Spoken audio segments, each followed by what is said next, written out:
नमस्कार। आज हम बात करने वाले हैं 9th प्रकार के कालसर्प दोष के बारे में, जो कुंडली के 9th हाउस में राहु और 3rd हाउस में केतु होने पर बनेगा। यानी कि 9th हाउस में राहु, 3rd हाउस में केतु, इनके लेफ्ट या राइट में बाकी अदर प्लैनेट्स होने पर ये शंखचूड़ कालसर्प दोष बनेगा, क्योंकि यहाँ पर ये काफी ज्यादा अशुभ फल देने वाला बन जाएगा।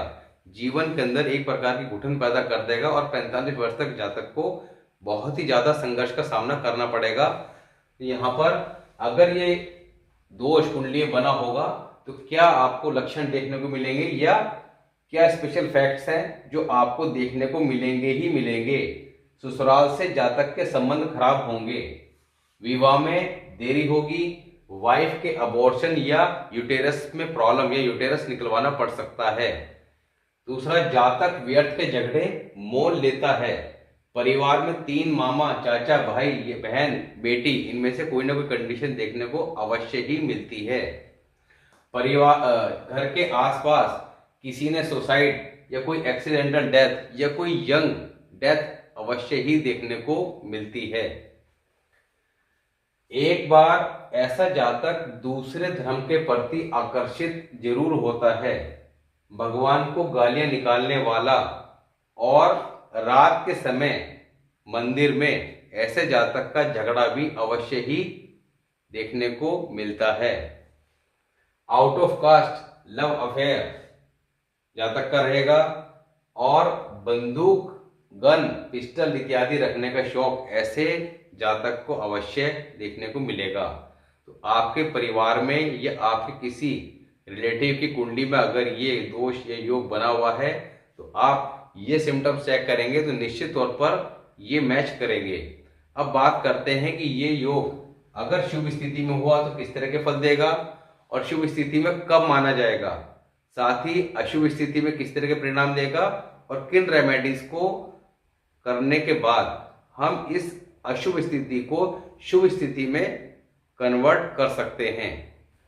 अब सबसे पहले बात करते हैं कि यह योग अगर शुभ स्थिति में हुआ तो किस तरह के फल देगा।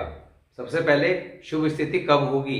अब यहाँ पर सबसे पहले आपने ये समझना है कि यहाँ पर राहु केतु का प्लेसमेंट कहाँ पर है।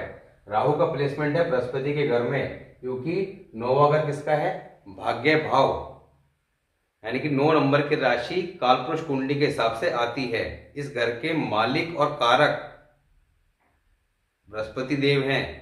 तो यहाँ पर बृहस्पति देव कुंडली में अगर शुभ हुए तो राहु भी जो है यहाँ पर शुभ फल देंगे। जब बृहस्पति देव शुभ होंगे तो ऐसा जातक धर्म की पालना करने वाला होगा, पूजा पाठ करने वाला होगा और धार्मिक कार्यों में हर तरह से संलग्न रहने वाला होगा। तो यहाँ पर राहु जो है अब धार्मिक बन जाएगा। और साथ ही केतु कहाँ बैठा है, केतु बैठा तीसरे घर में। तीसरा घर किसका है, बुध और मंगल का, क्योंकि यहाँ पर 3 नंबर की राशि बुध इसके स्वामी हैं और इस घर के साहस पराक्रम भाई बहन का घर है। तो मंगल इस घर के कारक हैं। तो कुंडली के अंदर बुध, मंगल, बृहस्पति अगर तीनों अच्छी कंडीशन में हुए, स्पेशली मंगल और बृहस्पति, तो निश्चित तौर पर ये योग जातक को क्या बना देगा, जातक प्रसिद्ध, धनी व सफल होगा। जातक भाग्यवान, सज्जन होगा या ऋषि भी हो सकता है, यानी कि सन्यासी, साधु, महात्मा हो सकता है। दूसरा, संतान भी अच्छी होगी, आज्ञाकारी होगी। मकान, बिल्डिंग मटेरियल, आयरन, वुड यानी कि लकड़ी के काम इत्यादि से जातक धन प्रचुर मात्रा में प्राप्त कर सकता है, यानी कि ये काम उसके जीवन में काफी ज्यादा शुभ फल देंगे। धर्म की पालना करने वाला होगा। तो यहाँ पर अगर कुंडली के अंदर मंगल बद नहीं हुआ, मंगल बुरा नहीं हुआ और बृहस्पति भी कुंडली में ठीक हुआ, क्योंकि यहाँ पर आपको एक रूल बता दें कि कुंडली के अंदर जब मंगल बद होता है तो बृहस्पति नष्ट हो जाता है, यानी कि बृहस्पति खराब हो जाता है। और बृहस्पति क्या है, हमारी किस्मत। तो हम लोग बात करते हैं कि किस्मत क्या है और दूसरी किस्मत अच्छी, हमारी खराब है। तो यहाँ पर कुंडली में जब बृहस्पति खराब है तो आपका किस्मत खराब है।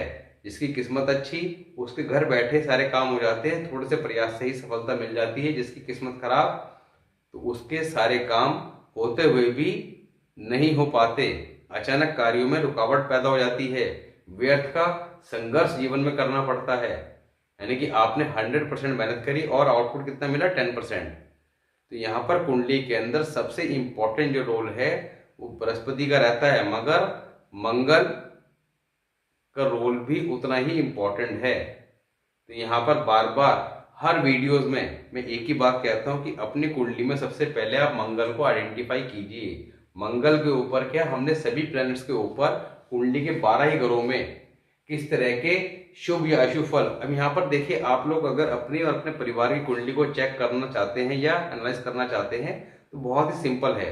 जनरली हम पूरी जीवन भर जो है आपका एस्ट्रोलॉजी पढ़ते रहते हैं, मगर एग्जैक्टली रीजन फाइंड आउट नहीं होते कि हमारी दशा इसकी चल रही है, अंतर दशा इसकी चल रही है, पर्यंतर इसकी चल रही है, मगर रिजल्ट किस चीज के आ रहे हैं ये समझ में नहीं आता कभी भी। क्यों नहीं आता? क्योंकि यहाँ पर फंडामेंटल्स क्लियर नहीं होते। वैदिक एस्ट्रोलॉजी बहुत अच्छा कॉन्सेप्ट है, मगर इतना लेंदी है कि किसी भी आदमी की पकड़ में उसको कंप्लीटली लाना जल्दी से संभव नहीं है। जनरली होता क्या है कि हम किसी की कुंडली देखते हैं, दिखवाते हैं, तो वो आपसे पूछते हैं कि आपकी डेट ऑफ बर्थ बताइए, बर्थ टाइम बताइए, बर्थ प्लेस बताइए, खटाक से डाला और आपसे बताना शुरू कर दिया। ऐसे कुंडली को कभी एनालाइज नहीं किया जाता। कुंडली को किसी भी मेथड से एनालाइज करें। अगर आप खुद एस्ट्रोलॉजर हैं या एस्ट्रोलॉजी सीख रहे हैं तो सीखने के बाद आप समझ जाएंगे कि 1 से 2 घंटा कम से कम समय लगता है किसी भी कुंडली को चेक करने में, वो भी निपुणता आने के बाद, एक्सपर्ट होने के बाद। अभी अगर सीख रहे हैं तो सारे रूल अप्लाई करने में, चीज़ों को समझने में आपको कम से कम 4-5 घंटे लगेंगे एक कुंडली को चेक करने में। जो लोग एट ए ग्लांस कुंडली को चेक करके बताते हैं वो कभी भी सही से फलादेश नहीं कर सकते, और जब तक सही चीज़ों को पकड़ नहीं पाएंगे तो सही रेमेडी भी नहीं बता पाएंगे। और रेमेडी के लिए तो स्पेशली जो रेड बुक का कॉन्सेप्ट है वो अल्टीमेट है, इसमें कोई डाउट नहीं है। जो लोग एस्ट्रोलॉजी का शौक रखते हैं या अपने हॉरोस्कोप को खुद चेक करना चाहते हैं, क्योंकि यहाँ पर परिवार के अंदर एक ही हॉरोस्कोप का इफेक्ट सब पे आता है। जैसे कि हम यहाँ बताते हैं कि कुंडली के अंदर कि मामा के हालात खराब होंगे, या भाई की कंडीशन ठीक नहीं होगी, या बहन बेटी बुआ जो है आपका परेशान होंगी, तो यहाँ पर एक इफेक्ट जो है, एक व्यक्ति कुंडली का इफेक्ट इतने लोगों पे जा रहा है, तो ऐसी उनकी कुंडली का इफेक्ट आपके ऊपर भी आ रहा होगा। तो यहाँ पर अगर आपको कंडीशन को 100% करेक्ट करना है तो पूरे परिवार की कुंडली एक साथ रख के आपको प्रॉपर चेक करनी होगी कि किसी कुंडली के अंदर कौन सा प्लैनेट अशुभ स्थिति में है। उसका प्रॉपर चार्ट बना के उसकी फिर प्रॉपर रेमेडीज नोट डाउन करके उन रेमेडीज को जब आप एक एक करके फॉलो करेंगे 101% आपको रिजल्ट आएंगे। तो यहाँ पर आप लोग सबसे इजीएस्ट भी ये है कि कुंडली उठाइए, कुंडली के जिस हाउस में जो प्लैनेट प्लेस्ड है उस हाउस से रिलेटेड वीडियो में जाके इजीली आपको 20-25 मिनट लगेंगे, क्योंकि वहाँ पर काफ़ी डिटेल में बताया गया है।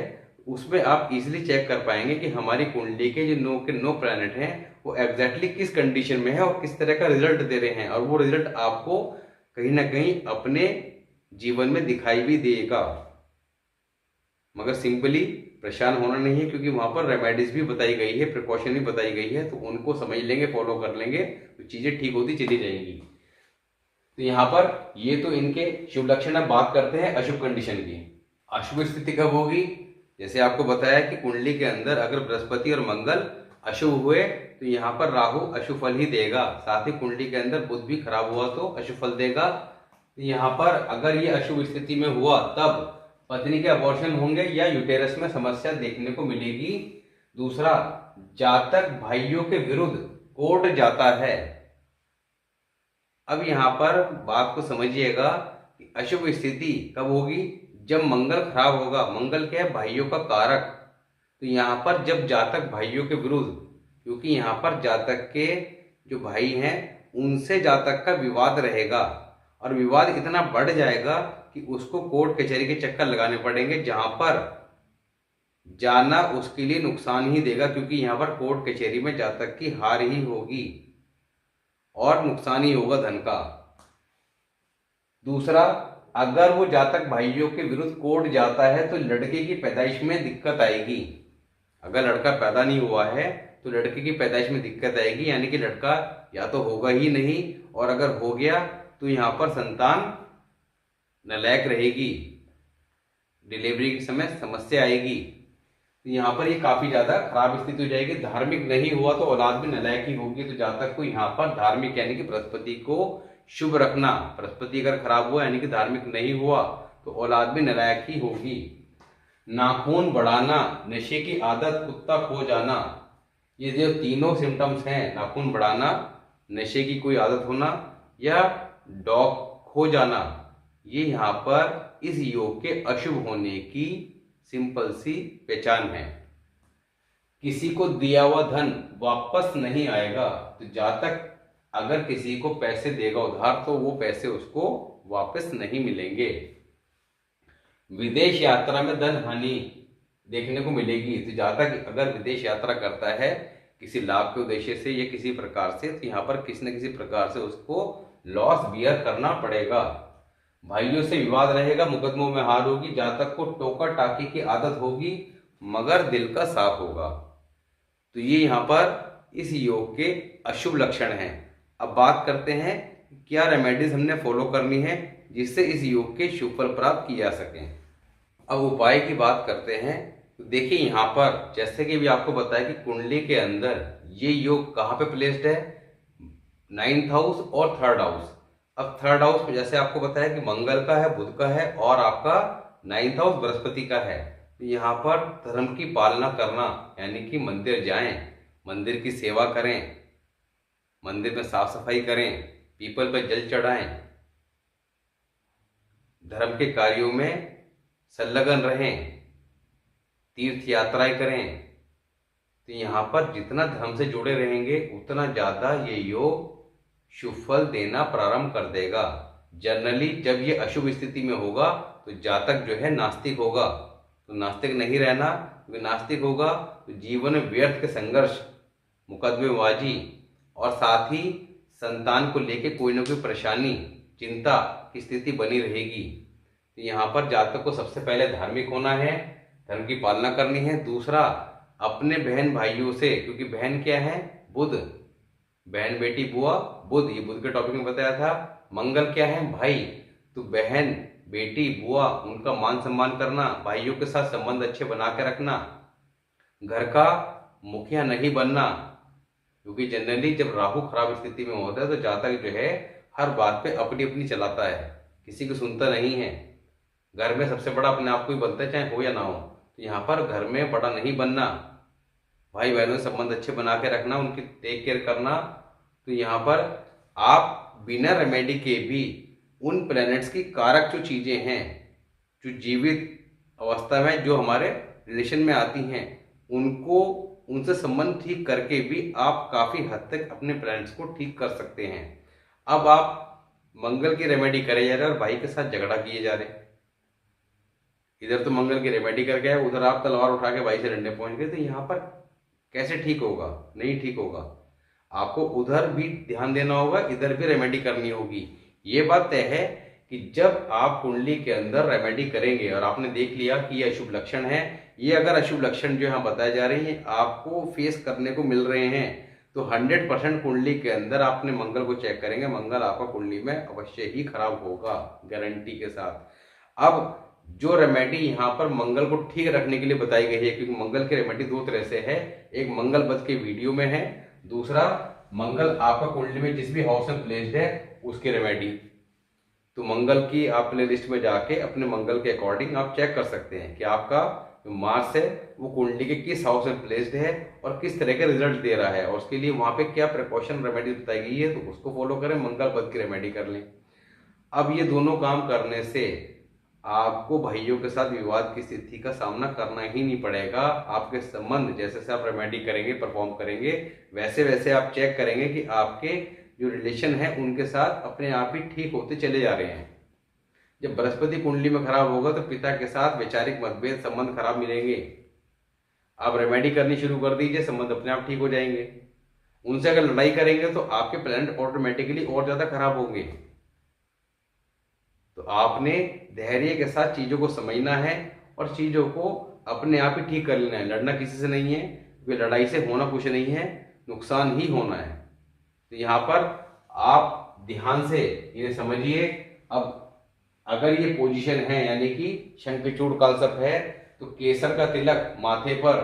अब केसर का तिलक देखिए लगाने का एग्जैक्टली सही तरीका क्या है। केसर का तिलक माथे पर लगाइए, दोनों कानों पे लगाइए, कंठी जो गले पे कंठी का निशान होता है वहां लगाइए, नाभि पे लगाइए, उसके बाद आपने जीभा पे लगाना है।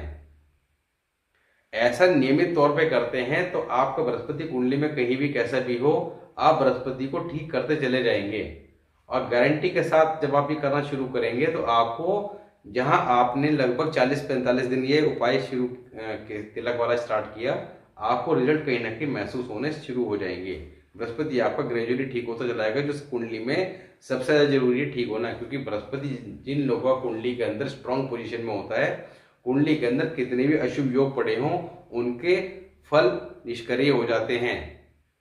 तो कई लोग जीवन में देखे होंगे कि जीवन में बहुत ज्यादा पैसा कमाते रहते हैं और हमें लगता है कि इनके ऊपर प्लेनेट का इफेक्ट क्यों नहीं आ रहा है, तो वो किस्मत वाले होते हैं, यानी कि बृहस्पति स्ट्रांग वाले होते हैं। तो यहाँ पर केसर का तिलक लगाइए, कंबल, काले सफेद कंबल का दान हर साल गरीबों में बांटिए, मंदिर में डोनेट कीजिए। दूसरा, चने की 400 ग्राम चने की दाल 43 डेज जल प्रवाह करनी है।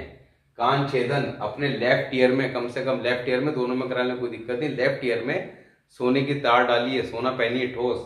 इसके अलावा सोना पहनना है, यानी गले में चैन इत्यादि अवश्य डाल के रखिए। कुत्ता पालना, काले सफेद रंग का कुत्ता पालना या प्योर ब्लैक डॉग पालना काफी ज्यादा शुभ फल देगा। तीर्थ यात्राएं करें, तीर्थ यात्राओं के लिए कहीं मना ना करें। 50 ग्राम चांदी का हाथी, 50 ग्राम चांदी का ठोस हाथी अपने घर में सोमवार के दिन लाके गंगा जल से धो के कटोरी में थोड़ा सा गंगा जल डाल के उसमें हाथी के अगले दोनों पैरों में मौली बांध कर रखें, तो ये काफी ज्यादा शुभ फल देगा। सफाई कर्मचारी जो आते हैं उनको आप हफ्ते में एक बार या तो दली हुई लाल मसूर की दाल या कुछ पैसे के रूप में, यानी कि सिक्कों के रूप में कुछ पैसे 15-20 रुपए सिक्कों के रूप में देते रहें चाय इत्यादि पीने के लिए। उनसे किसी प्रकार का झगड़ा ना करें, क्योंकि राहु जब खराब होगा तो यहाँ पर उनसे भी विवाद की स्थिति पैदा होगी। तो उनको मान सम्मान दें, उनसे किसी प्रकार के अपशब्दों का प्रयोग ना करें। तो यहाँ पर आज हमने बात करी शंखचूड़ कासर्प के बारे में। कासर्प के अभी हमारे 3 प्रकार और रह गए हैं। उसके बाद हमारी 2 प्लैनेट की जो सीरीज चल रही थी उसको कंटिन्यू करेंगे, और उसके बाद फिर 3 प्लैनेट, और बीच में हम लोग थोड़ा सा डिफरेंट टॉपिक भी लेते रहेंगे, जैसे कि बीच में भी 7.5 का लिया, कासर्प का लिया। तो इसी तरह कुछ अमेजिंग फैक्ट हैं उसके बारे में भी जानकारी आपको देते रहेंगे। तो यहाँ पर मिलते हैं नेक्स्ट वीडियो में, तब तक के लिए नमस्कार।